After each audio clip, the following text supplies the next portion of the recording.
제목이 사랑하라예요. 사랑을 뭐 한마디로 또 우리가 이제 사용하는 우리 말로 딱 정의하기가 어려운 단어예요, 사실은.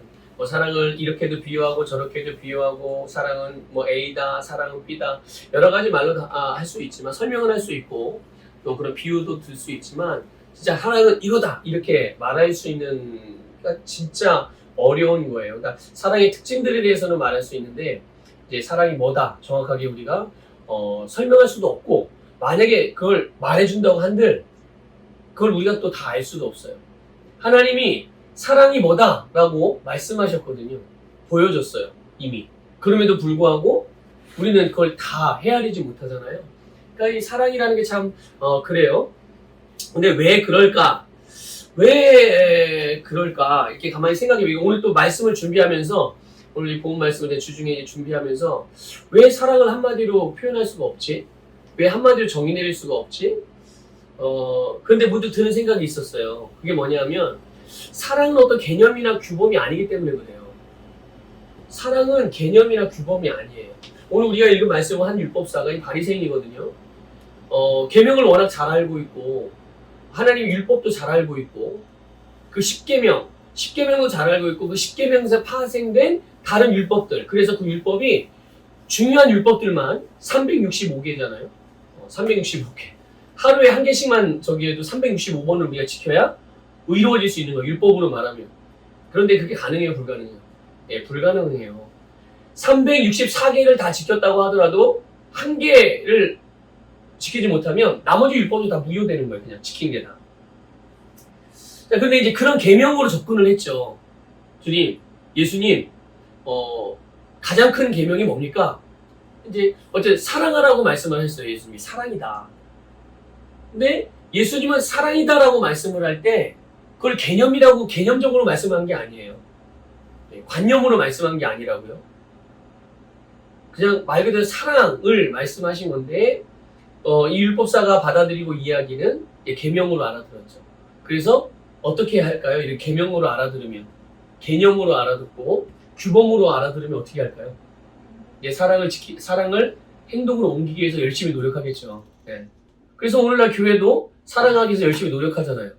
그렇죠? 그런데 하나님의 사랑은 그게 아니에요. 노력해서 되는 게 아니에요. 왜 그러냐면 사랑은 본성이기 때문에 그래요. 사랑은 개념이나 규범이 아니에요. 본성이지. 그러니까 본성은 내가 지키려고 굳이 애써봐야 애쓸 필요가 없어요. 왜냐하면 본성은 그냥 나타나는 거거든요. 내가 3살이면 3살만큼의 본성이 나타나요. 5살이면 5살만큼의 본성이 나타나고 10살이면 10살만큼의 본성이 나타나요. 20살이면 20살만큼의 본성이 나타나고 30살이면 30살만큼의 본성이 나타나는 거예요. 사랑이 바로 그런 거죠. 그러니까 사랑이 뭐다? 한마디로 설명할 수가 없는 거예요. 개념이 아니니까. 사람은 개념, 어떤 정의 이렇게 딱 논리적이고 규범적이고 그런 부분을 딱딱 해줘야 그거구나 이렇게 인지를 하는데 사랑이라는 거 이 자체가 그런 걸로 이렇게 규정될 수가 없기 때문에 그러니까 이런 비유 저런 비유 다 그러니까 개념으로 안 잡히는 거라 예를 들어서 이렇게 설명을 하잖아요. 그럼 그런 거구나. 근데 그 비유를 든 게 꼭 이거를 의미하는 건 아니에요. 이걸 이렇게 예를 들면서 이런 부분이 바로 이런 거를 이해하는 데 도움이 되는구나 이렇게 해서 받아들이는 거죠. 어쨌든 바리새인들은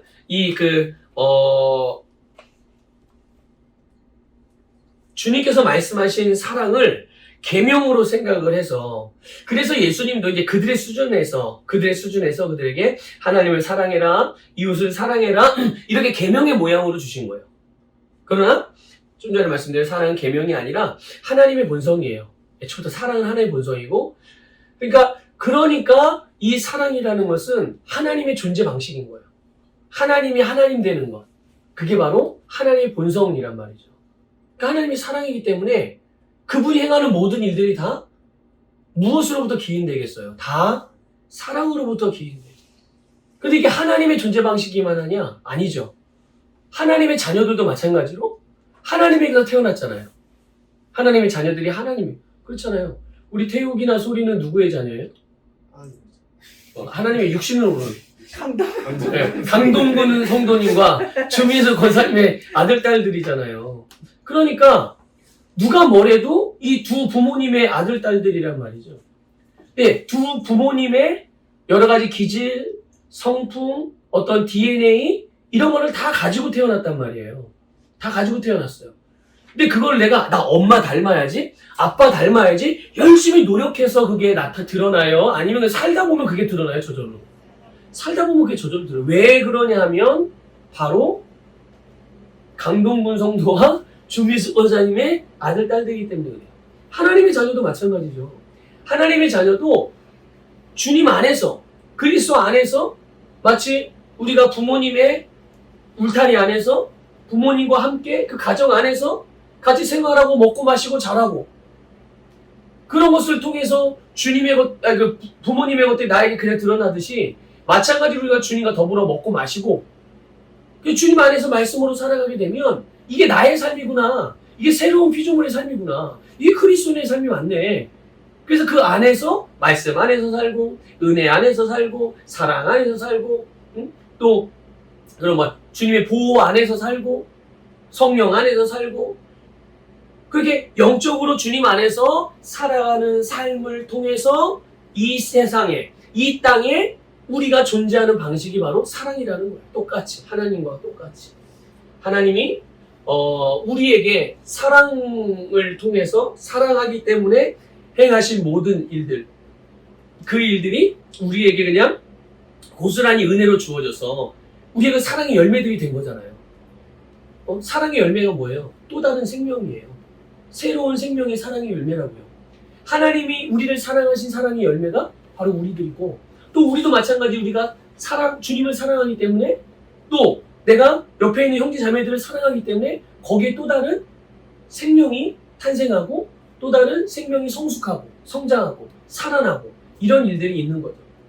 자, 근데 이 사랑에는 그게 네 종류가 있어요. 네 종류가. 그 사랑의 종류가 뭐냐? 하나는 에로스라고 이게 성경에 헬라어로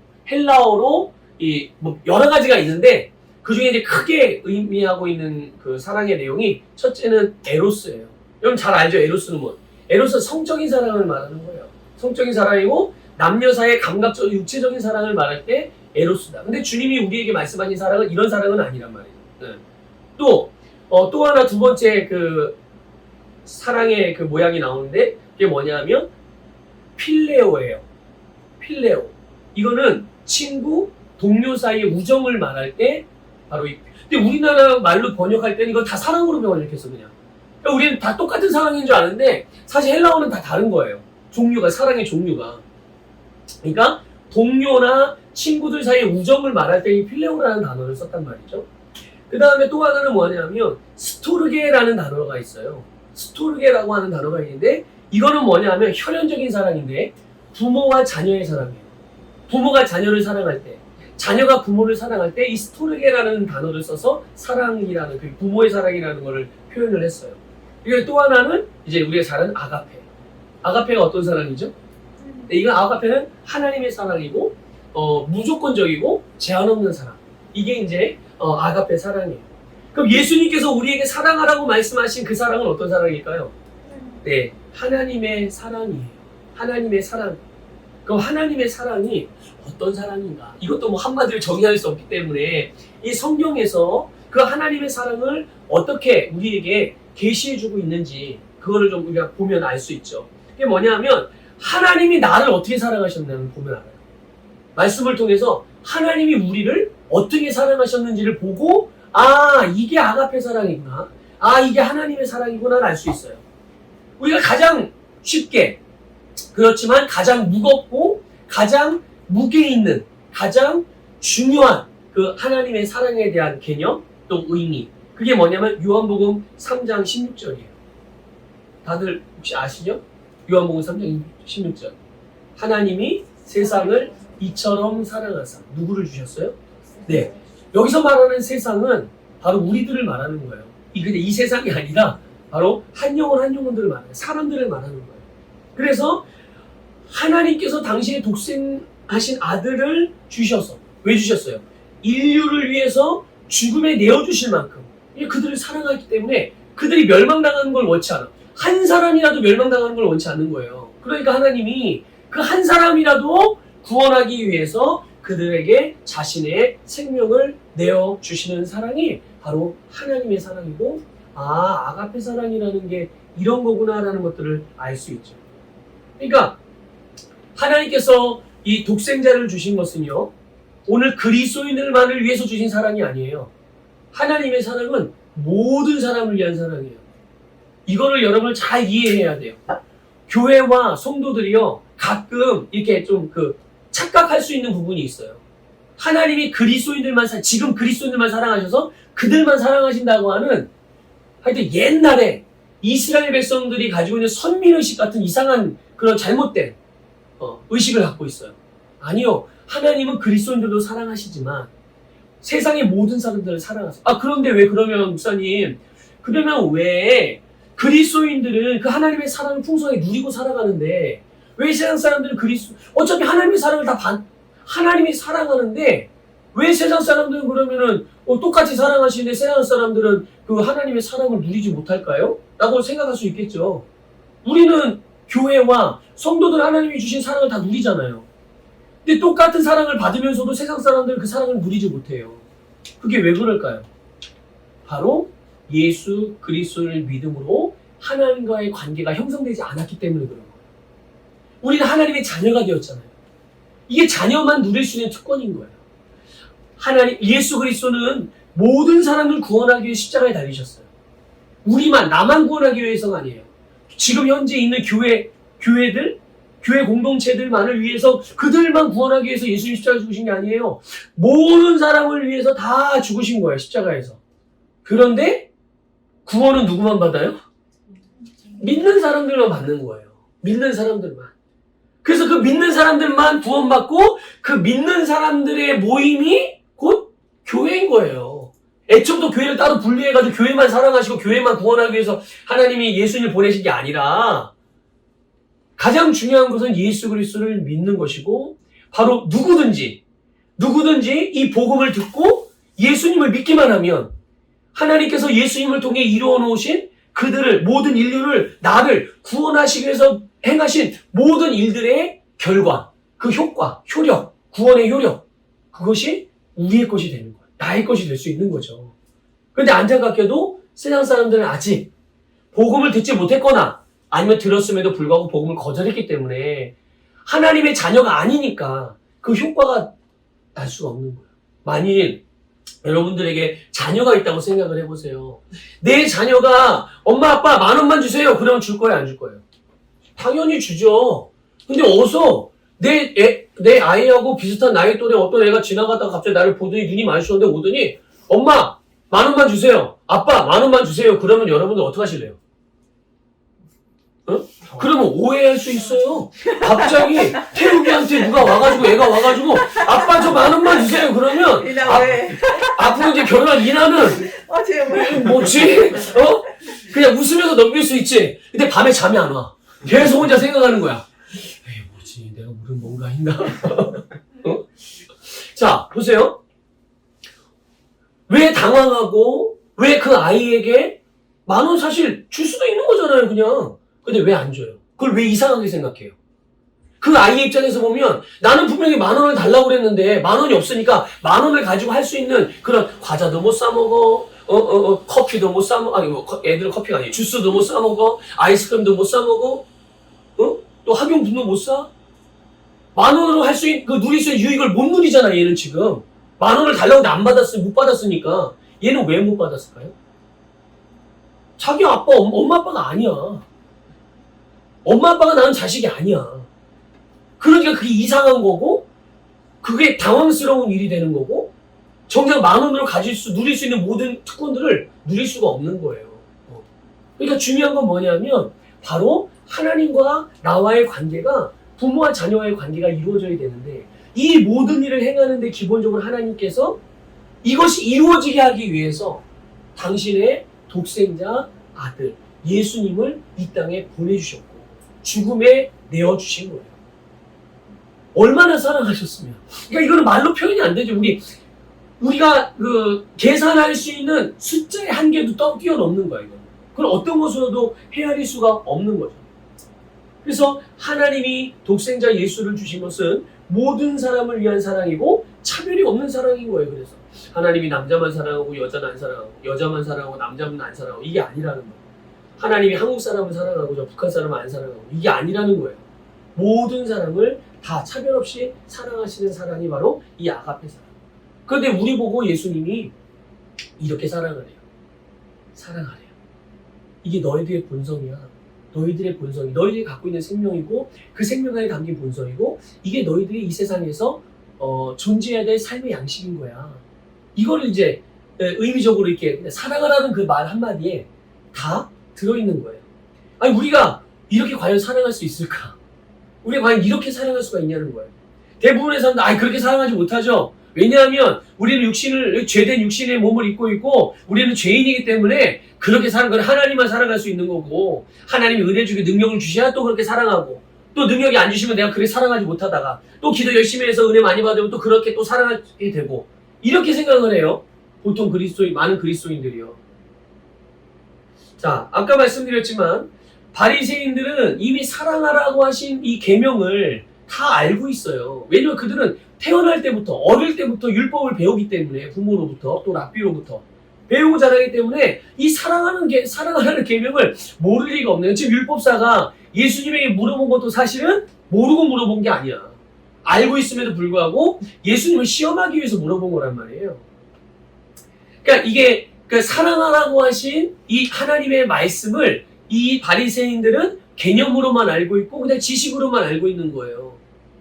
그러니까 지나가는 그리스도인들 아무나 자꾸 물어보세요. 그리스도인들은 어떻게 살아야 되죠? 그러면 사랑하며 살아야 되죠. 다 알죠. 다 그렇게 대답하죠. 다 알아요. 그런데 그게 중요한 거는 바리새인들은 사랑하라는 개념을 가지고 있고 그 사랑이 뭔지는 알고도 있고 또 그렇게 살아가야 된다는 것도 알고도 있었지만 실제로는 그런 삶을 살지 않았죠. 사랑의 삶을 살지 않았어요. 그래서 예수님께서 그들에게 비유로 이제 말씀을 하셨어요. 그게 뭐냐면 누가복음 10장 25절 이하에 나오는 선한 사마리아인 이야기. 혹시 아세요? 선한 사마리아인? 지나가다가 어떤 유대인이 강도를 만났어요. 강도를 만났는데 강도를 만나서 거반이 죽게 된 거예요. 거의 다 죽게 돼. 피 흘리고 있는 거 다 뺏기고 완전히 이제 길바닥에 쓰러져가지고 죽어가고 있는데 그 죽어가는 걸 지나가다가 제사장이 봤네. 제사장이 봤어요. 그럼 이 제사장은 뭐 하는 사람이에요? 오늘 말하면 목사님 같은 사람들 아니에요. 그거 봤으면 어떻게 해야 돼요? 도와줘야 되잖아. 근데 그냥 보고서 그냥 지나가는 거야. 그냥 지나갔어요. 두 번째, 바리새인이 지나갔네? 지나가다고 하니까 어떻게 됐어요? 도와줬어요? 그것도 보고 그냥 지나쳤어요. 급하다고. 빨리 가야 되는데, 이거 누군가 하겠지 하고 그냥 지나간 거예요. 근데 세 번째는 이제 사마리아인이 거길 지나가게 된 건데, 사마리아인은 잘 알듯이, 당시의 유대인들은 이 사마리아인들을 개처럼 취급했단 말이에요. 사람 취급을 안 했어요. 그러니까 이런 잡종으로 생각을 한 거예요. 잡종으로. 이거는 유대인도 아니고 이방인도 아니고 차라리 아예 이방인이면 아예 그냥 제껴놓는데 섞인 거야. 피가. 혼혈이 된 거야. 유대인과 이방인과. 피만 섞인 게 아니야. 신앙도 섞여 있어. 그래서 여호와 하나님 신앙하고 이방 신앙하고 섞여 있어. 근데 기본적으로는 그렇다는 거예요. 기본적으로는. 그 현실과 타협하고 이게 이제 이 사마리아인들에 대한 그런 유대인들이 갖고 있던 개념이었어요. 그러니까 그런 너희들하고는 우리는 완전 종자가 달라 이렇게 생각을 해서 내가 가야 되는 목적지가 저쪽인데 중간에 사마리아인들이 사는 지역이 있다. 통과하면은 그냥 1시간 만에 갈 수 있는 거를 여기를 삥 돌아도 5시간, 6시간이 걸려도 삥 돌아서 갈 정도. 그러니까 이게 얼마나 이 사마리아인들에 대한 그 인식이 우리가 알 수 있죠. 그게 얼마나 차별이 심했는지. 근데 그런 사마리아인이 지나가다가 보니까 유대인들의 표시가 나요. 다. 이스라엘 사람들 여러분 표시 다 나죠. 이스라엘 보면 이스라엘 사람들 그만 표시 납니다. 근데 딱 보니까 유대인이네. 근데 지나간 사람은 누구예요? 사마리아인. 사마리아인이 지나가다가 봤는데 유대인이 막 죽어가고 있어. 피 흘리고. 그래서 어떻게 해요? 이 사람을 자기 짐승에다 태워서 옆에 있는 여관에다가 데려가서 여관 주인한테 부탁을 하는 거예요. 내가 지금 내가 가지고 있는 게 이거밖에 없어서 내가 다 줄 테니까 치료 좀 해서 잘 보살펴. 나는 지금 빨리 가야 할 때가 있고 약속이 해야 될 일이 있기 때문에 빨리 가야 되는데 내가 이 사람을 끝까지는 돌보지 못하지만 내가 값을 다 치를 테니까 이 사람을 꼭 잘 치료해주고 잘 보살펴 주세요. 다 나을 때까지. 근데 만약에 혹시 이 사람을 보살피다가 치료비가 더 든다든지 숙박비가 더 든다든지 음식값이 더 든다면 내가 드린 돈보다 더 많이 든다면 내가 오다가 잠깐 드릴 테니까 그때 내가 값을 치르겠습니다. 이러고 나서 이제 여관 주인에다가 거기다 주인에다가 위탁을 해놓고 이제 가요. 그러면서 이걸 보면서 이제 예수님이 누가 이 강도당한 사람의 이웃이냐 이렇게 물었어요. 사람들이 뭐라고? 누가 이웃인 거예요? 제사장이 이웃인 거예요? 바리새인이 이웃인 거예요? 율법사가 이웃인 거예요? 사마리아인이 이웃인 거예요? 사마리아인이 이웃인 거예요. 당시에 유대인들, 바리새인들, 대제사장들 그들의 계명에는 구제에 대한 계명이 있었어요.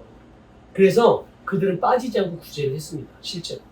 그들은 정해놓은 규율이 있어요. 율법적으로. 그래서 한 일주일에 2번은 반드시, 2끼는 금식을 해야 돼요. 11조 반드시 드려야 되고 구제 반드시 해야 돼요. 정해놓은 횟수도 있고 금액도 있고 다 그게 있기 때문에 무조건 해야 되는 거예요. 그러니까 계명을 지키기 위해서라도 구제하는 데 힘을 썼지만 근데 그거는 뭐냐 하면 이런 거예요. 하여튼 사랑하라는 계명, 하나님을 사랑하고 이웃을 사랑하라는 그 계명을 지키기 위한 하여튼 최소한의 몸부림이라고 그럴까? 네. 그렇게 몸부림을 치면서 사랑하는 계명을 지키기 위해 썼던 거죠. 그런데 여러분, 우리는 좀 그들하고 다르죠. 지금의 우리는. 왜 다르냐? 우리는 하나님의 사랑의 본성이 예수 그리스도 안에 있어요. 그쵸? 그 하나님의 사랑의 본성이 예수 안에 있고, 그리고 우리가 거듭날 때, 예수님을 믿고 거듭날 때, 그 예수님이 우리 안에 들어와서 사시잖아요. 근데 그 예수님이 뭘 갖고 들어오실 거예요? 네. 오늘 주제와 연결해서 말씀드리면, 바로 예수님은 하나님의 사랑을 가지고 우리 안에 오신 거예요. 그래서 여러분, 우리가 잘 로마서 5장 5절을 보면 이렇게 돼 있어요. 소망이 우리를 부끄럽게 하지 아니함은 우리에게 주신 성령으로 말미암아 하나님의 사랑이 우리 마음에 부은 바 됨이니. 우리 마음에라고 할 때 우리는 누구를 말하는 거예요? 우리는 바로 거듭난 예수님을 믿고 거듭난 우리들을 말하는 거예요. 하나님의 자녀들. 쉽게 말하면 모든 그리스도인들, 진짜 그리스도인들을 말하는 거예요. 교회 다니는 종교인 말고 그리스도인들, 예수님을 진짜 믿고 거듭난 그리스도인들, 그 모든 그리스도인들 안에는, 심령 안에는 하나님의 영이신 성령으로 말미암아 하나님의 사랑이 그 영 안에 다 부어졌다. 하나님의 사랑을 조금 남겨놓고 야, 니들이 감히 어떻게 내 사랑을 다 마음에 품을 수 있어? 심령에 어떻게 다 품을 수 있어? 너희들 그렇게 그런 까마리가 안 되니까 내가 내 사랑 중에 한 85% 남겨놓고 내가 15%만 너희들 줄 테니까 그것만 더 엄청난 거야. 니들이 스스로 사랑할 수 있는 것보단 하여튼 몇십 배, 몇백 배는 더 많이 사랑할 수 있으니까 그것만 가져. 내가 그것만 줄게. 이런 게 아니라고. 하나님이 사랑할 수 있는 모든 사랑을 바로 우리 안에 성령을 통해서 부어주신 거예요. 그 사랑이 바로 아가페 사랑. 그러니까 그러니까 우리가 이걸 아는 게 중요한 거예요. 이걸 진짜 아는 게 중요한 거예요. 아, 하나님의 사랑이 전부 우리 안에 부어졌구나. 하나님의 사랑이 내 안에 부어졌구나. 아, 내가 하나님의 사랑을 가지고 있구나. 아니, 내가 가지고 있다면 이건 내가 언제든지 꺼냈을 수 있는 거구나. 내가 언제나 사랑으로 기능할 수 있는 거구나. 그 사랑이 바로 거듭난 우리의 본성이라는 것을 여러분 꼭 믿으시길 바라요. 여러분, 어떤 종류의 생명이든 이 생명을 가진 존재들은요, 자기 생명, 자기 본성대로 살아가는 가장 자연스러운 일이에요. 가장 행복하고 가장 만족스럽게 살아갈 수 있는 그런 이유이죠. 왜냐면 자기가 가지고 태어난 생명이 그런 생명인데, 우리는 사람이잖아요. 여러분 사람인데 만약 개처럼 산다고 생각해 보세요. 개처럼 행동하고 그게 보는 사람도 그렇고 본인도 그렇고 그게 자연스러워요? 불편해요? 그건 불편한 일인 거예요. 아무리 내가 개가 좋아도 강아지가 아무리 좋아도 사람의 생명으로 태어난 내가 개처럼 살아가는 거는 내가 만족할 수 있는 삶이 아닌 거예요. 네. 여러분 주님께서 우리에게 살아가라고 말씀하신 거는요. 바로 우리 본성을 따라서 그러니까 거듭난 나답게 그리스도인인 나답게 하나님의 자녀인 나답게 사랑의 사람인 나답게 가장 나답게 살라고 하신 명령인 것과 같은 거예요. 네.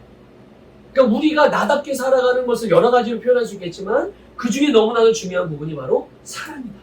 사랑의 삶이 가장 나답게 살아갈 수 있는. 그러니까 자꾸 이런 생각이 들면은 빨리 제거해야 돼요. 여러분 거절해야 돼요. 그래 맞아. 하나님 이게 진짜 사랑하는 삶이 진짜 나답게 사는 거지. 그래 나는 사랑의 삶이야.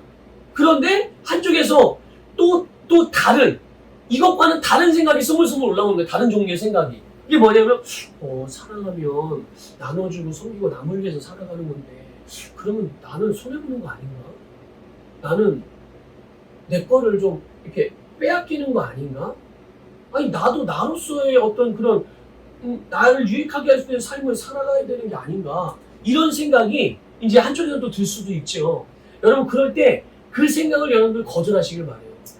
여러분 우리의 존재의 방식은 하나님이 우리를 거듭나게 하셔서 우리를 새롭게 지은 우리의 원래 모습은 뭐냐 하면 바로 사랑으로 살아가는 게 우리의 진짜 모습이고 그게 나의 삶인 거예요. 나의 삶. 네. 이게 나의 삶이라는 걸 꼭 알아야 돼. 아내는 아내의 삶이 있는 거예요. 남편은 남편의 삶이 있는 거고 부모는 부모의 삶이 있는 거고 자녀는 자녀의 삶이 있는 거예요. 그러니까 자꾸 부캐를 가지고 본캐라고 생각하면 안 돼. 본캐가 있고 본캐가 있은 다음에 부캐가 있는 거야. 거듭난 새로운 피조물 하나님의 자녀들의 본캐는 사랑의 사람이에요. 하나님이 나에게 살라고 나에게 살라고 하신 나에게 사명의 삶 그게 나의 본캐인 거예요. 그런데 그 본캐를 갖다가 부캐로 생각하고 나를 위해 자기중심적이고 나를 위하고 욜로족이라고 옛날에 한참 많이 그런 표현 썼잖아요. 그게 나의 본캐가 아니라니까. 세상 사람들은 그게 자기의 본캐라고 생각할 수 있어요. 근데 그거는 예수를 안 믿고 하나님의 자녀가 아닌 사람들의 얘기예요.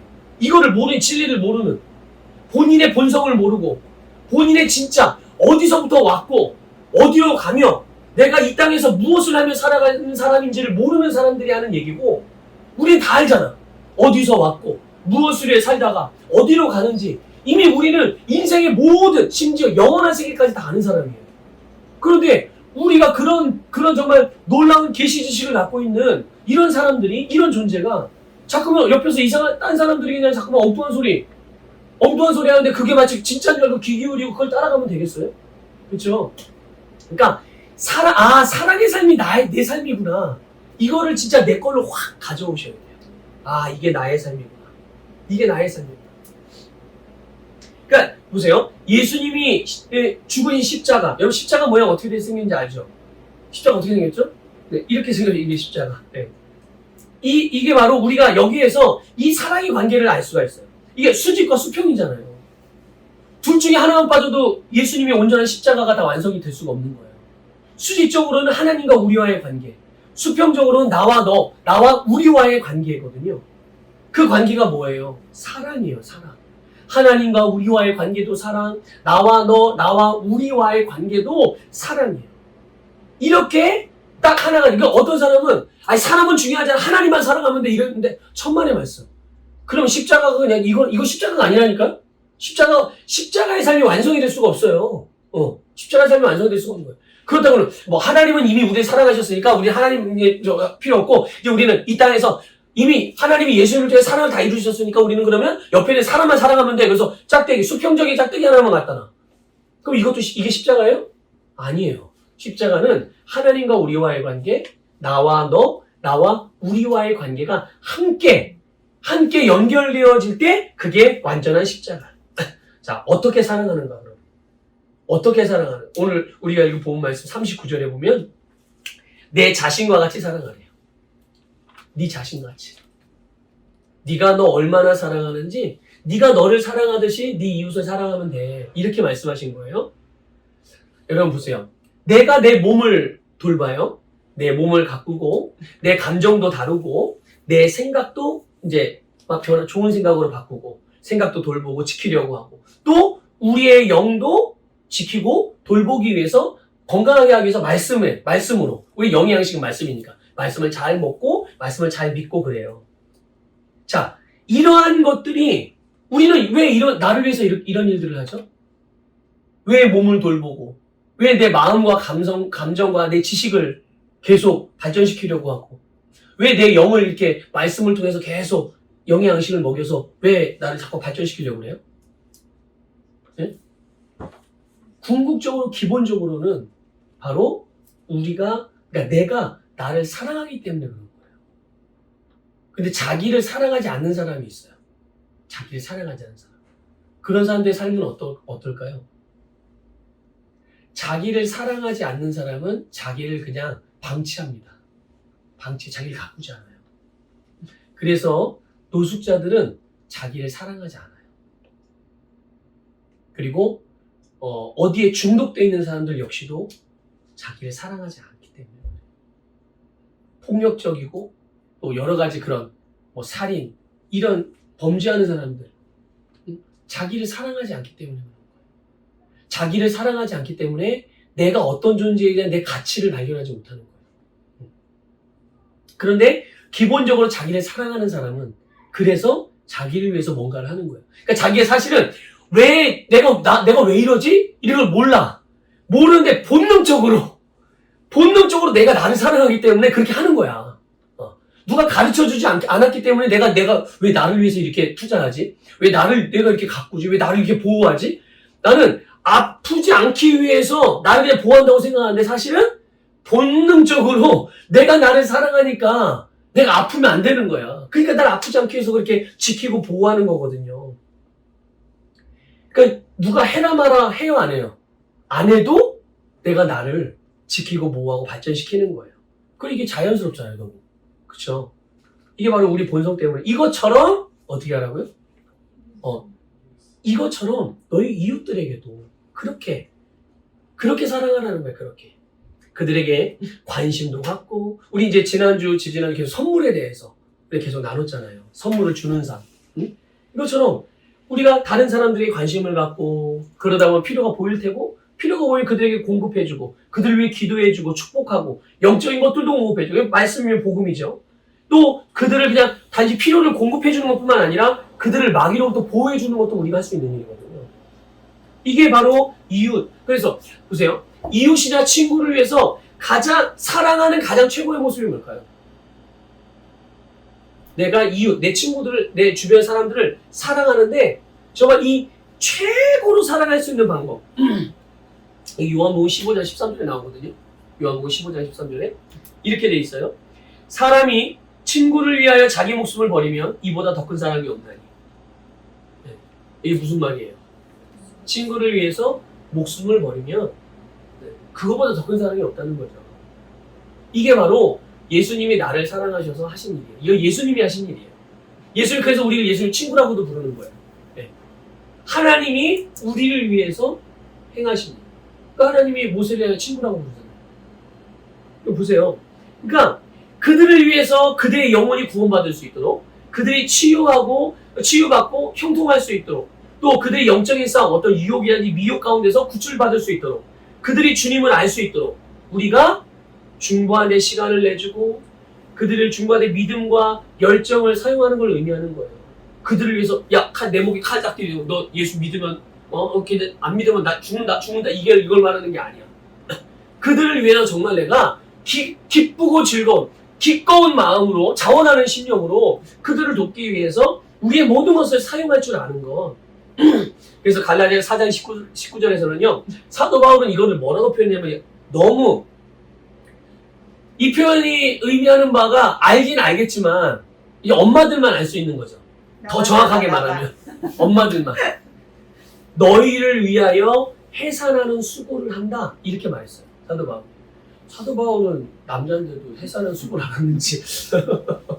해산하는 수고. 그러니까 우리가 그런 거예요. 내가 사랑하는 누군가 친구와 동료, 가족이든 누구든 그들을 돕고 그들을 살리고 그들을 보호하고 지키기 위해서 그들 시간도 내고 물질도 내고 나 에너지를 쏟고 정성을 쏟고 사랑을 붓는데 내 마음대로 안 해, 이게 안 따라와지는 거야. 그럼 우리의 마음이 얼마나 괴롭습니까? 하지만 그럼에도 불구하고 극한 고통 가운데서 끊임없이 우리의 사랑을 마치 생명을 내어주듯이 그렇게 내어주고 그렇게 그들을 돕다 보면 결국은 그 해산의 수고의 열매, 생명의 탄생이 이루어진다는 거예요. 이게 바로 우리가 할 수 있는 최고의 사랑의 모습이라는 거죠. 한 가지 마지막 하나만 더 말씀드리면요. 그래서 우리는 그런 사람들만 사랑하는 게 아니라 사랑의 대상을 좀 확장시킬 필요도 있죠. 그게 뭐예요? 지난주에도 말씀드렸는데 바로 원수를 사랑하는 거예요. 주님은 우리에게 원수까지도 사랑하라고 그랬어요. 나에게 피해를 주기 위해서, 나를 괴롭게 만들기 위해서, 나에게 상처를 주고 아픔을 주는 사람들. 우리는 원수하면 이런 사람들을 생각하거든요. 나에게 해를 주는 사람. 근데 잘 아셔야 돼요. 우리의 진짜 원수는 이 사람들이 아니에요. 나를 아무리 괴롭게 만들어도 우리의 진짜 원수는 이 사람이 아니라요.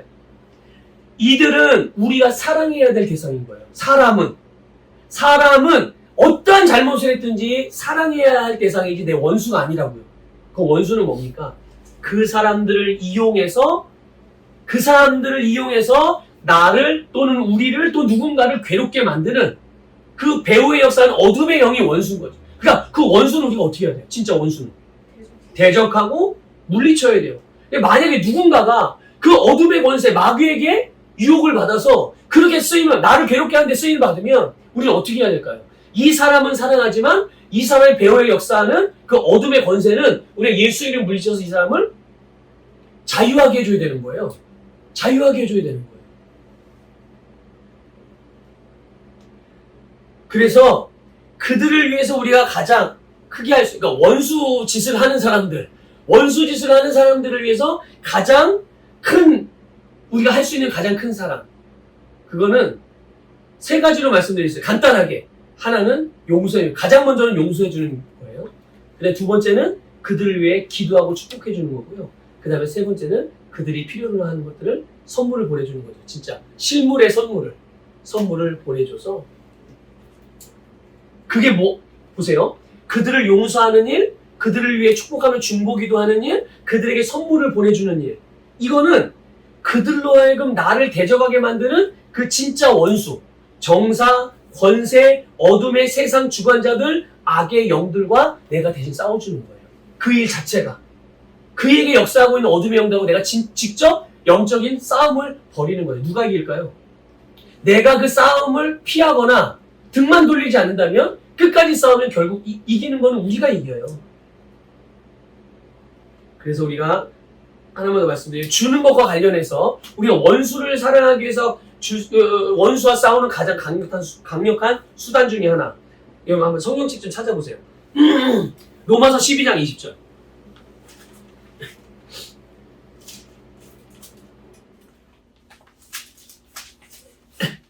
로마서 12장 20절.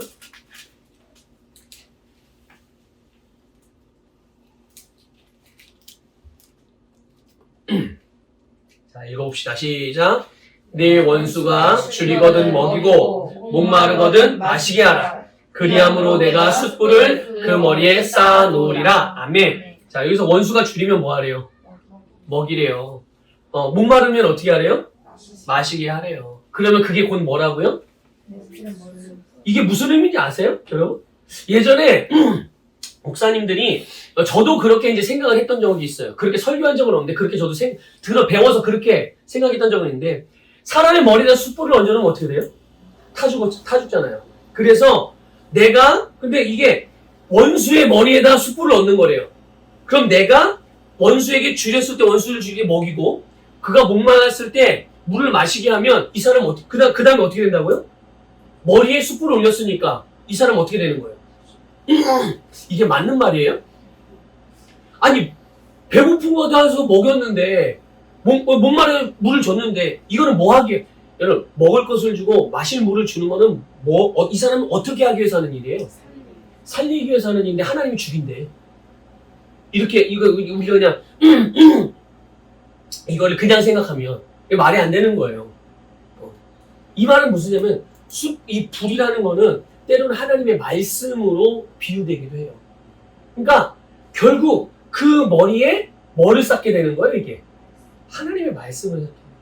그들의 몸도 살리지만 영혼도 살리는 일들이 일어나게 되는 거죠. 왜냐하면 그 사람은 진짜 내 원수가 아니니까.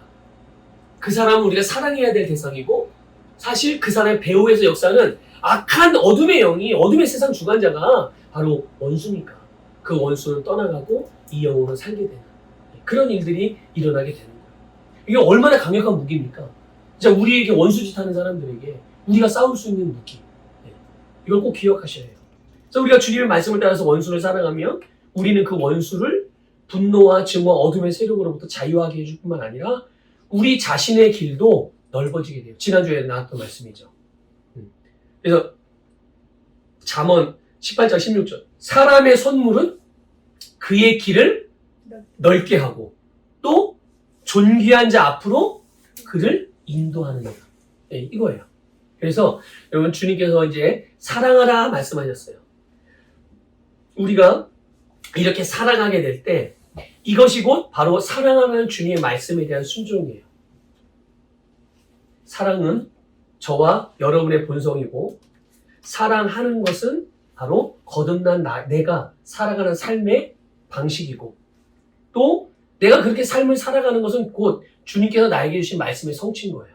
그러니까 우리는 늘 삶에서 사랑하기만 해도 하나님의 말씀을 성취하고 살아가는 거죠. 뭔가 대단한 이벤트적인 뭔가 효과를 나타내기 위해서 뭘 만들어내는 게 아니에요. 그냥 우리의 삶 자체가 그리스도의 삶 자체가 내가 누구인지 알고 내가 무엇을 가지고 있는지 알고 내가 이 땅에서 할 수 있는 일이 뭔지를 분명하게 인식하고 살아가면 그 자체가 곧 나는 하나님의 말씀의 열매이고 내 삶에서 항상 그 열매는 나타나게 되고 그러니까 당연히 하나님의 말씀을 성취하는 삶이 자연스럽게 이루어지는 거예요. 그래서 우리 시흥제자교회 우리 모든 식구들이 다 이런 은혜 속에서 또 이런 열매를 맺으며 살아가기를 주님의 이름으로 축복합니다.